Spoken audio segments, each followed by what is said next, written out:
I've got Chris Weiher on the show today. He's going to talk to us all about video production for B2B businesses, how to use video on LinkedIn, getting great results from videos on YouTube, how to use video for social media, and the future of video.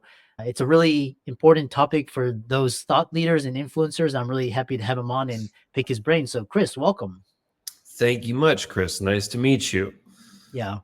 I know, briefly introduce yourself and we'll dive into the content and the questions. Sure. So yeah, I've been running a video production company, Cleaver Creative, for 12 years now. And we have done a lot of animation work, and we do a lot of work for small, medium-sized business owners, helping them develop their own content and then packaging that up so it can be turned into more of a video strategy than just a single video, which has become an outdated mode of content creation. People used to think that they needed a video, and now you need a video a week or a video a day. So that's the direction that we've moved in. Yeah. Yeah. And one thing is talking about is starting it out is who should be making videos for their businesses, because now we have blogging, we've newsletters, we've got Twitter. Where does video play into a role of a B2B business? Yeah. So sorry, there's a cat trying to eat my hand here. That's part of the show, right? The authenticity. Dude, come on. You got to get out of here. I'm sorry. So who should be making a video? I tend to let people know that it's not created for everybody. Not everyone's a great writer. Not everyone's going to be great on video, but I think it is worth trying. It's worth for everyone to try, particularly business owners, and especially those small to medium-sized business owners, because you as a business owner are your biggest asset, and you can only scale you through video. So it is a very important skill to learn. And then you get to decide how much you want to fold that into your marketing or your content creation. Maybe you only want to have one video a month. Maybe you only want to have one video every few months. But depending on your ability to do it, how much you enjoy it, it is probably the most powerful form of content that you can create. So I highly recommend that everyone try it and practice it and then decide what's the right recipe for you and your business. Interesting. And so talk about what is the value of video for businesses today, like kind of the ROI, how much time, how much money you put into it. Just talk about that. Sure. We've worked with clients who have made over $200,000 with their videos that they've made through LinkedIn. We've had clients that have done it for 6 months and a year and not gotten a sale. So it depends. It ranges widely, just like anything. It's not a magic bullet. It's not going to be something where it's like, oh, I put out 2 videos and I got my first client from that. Sometimes that can happen, but it's rare.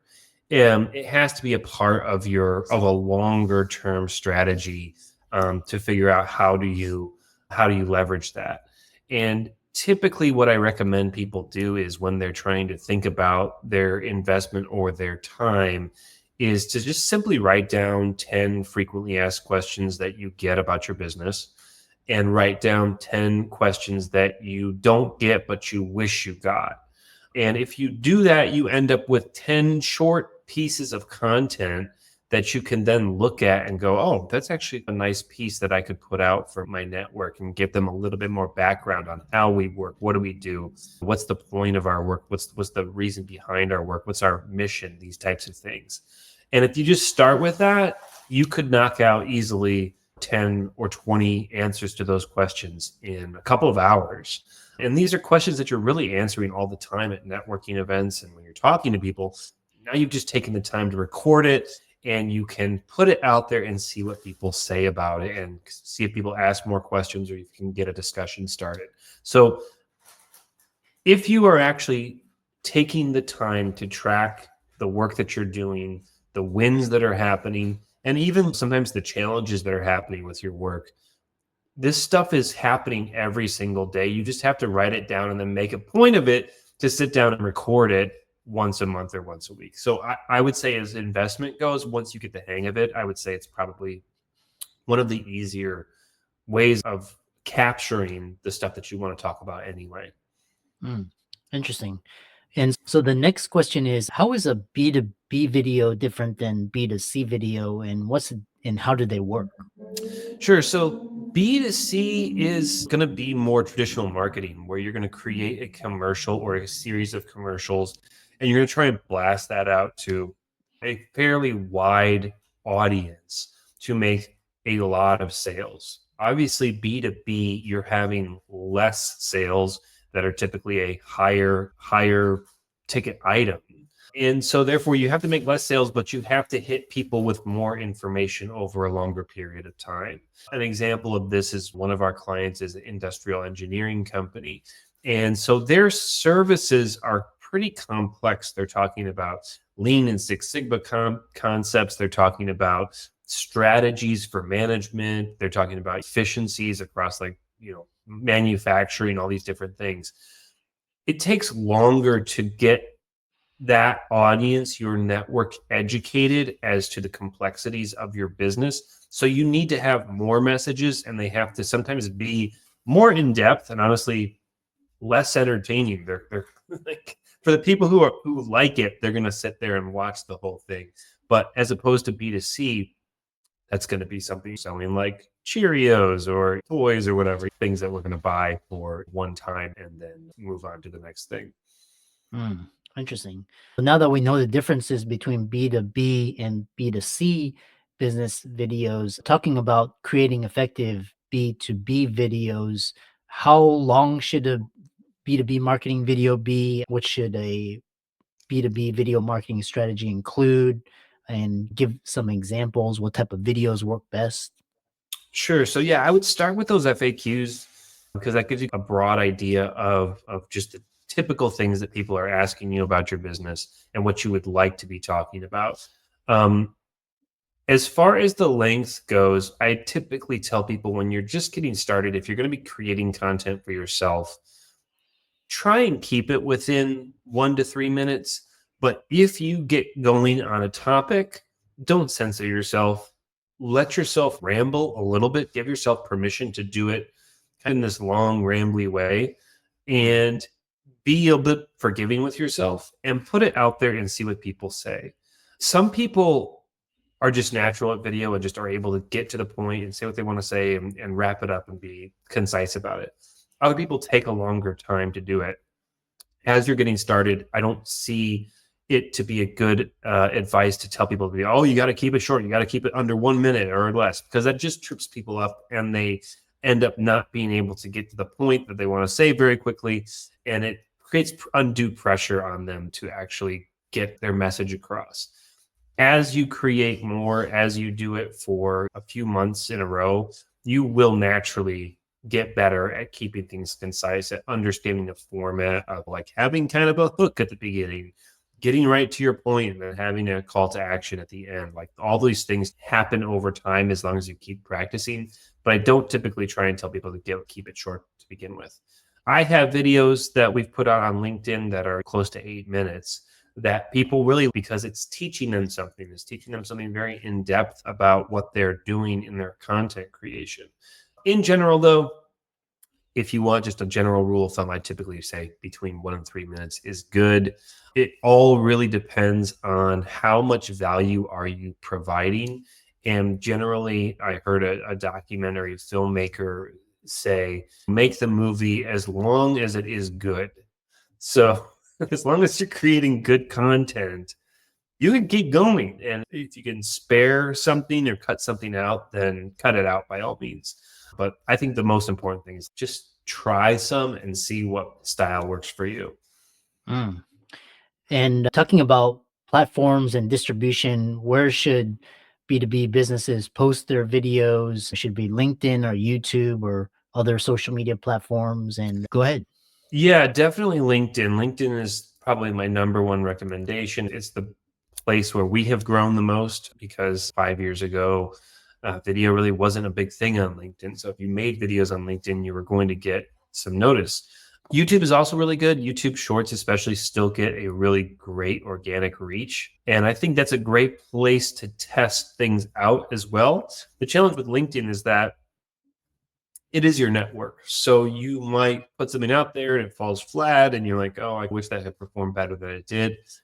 The nice thing about YouTube is that it is going to a wider audience. And if you do get some good traction on a video there, you're going to see it immediately. You're going to see that short got, instead of 20 views, it got 200 views or 2,000 views. And then you can use that as your testing ground to say, okay, this clip performed well. I'm going to push this to LinkedIn. I'm going to push this to my other platforms as well. Or you can start to use that to decide, okay, let's take all of our best performing content and let's turn that into an ad campaign. Those would be my probably 2 top recommendations. I know people love TikTok. I'm not a big TikTok lover. I also tell people, like, everything works. It's just not everything works. Everything doesn't work for everybody. So if you get great traction on Facebook and LinkedIn, then use that, obviously. I'm sorry, Facebook and Instagram. It's not going to work for everybody. So just test things out, have fun, and don't get like too tied to, I have to put this over here. Mhm. Yeah.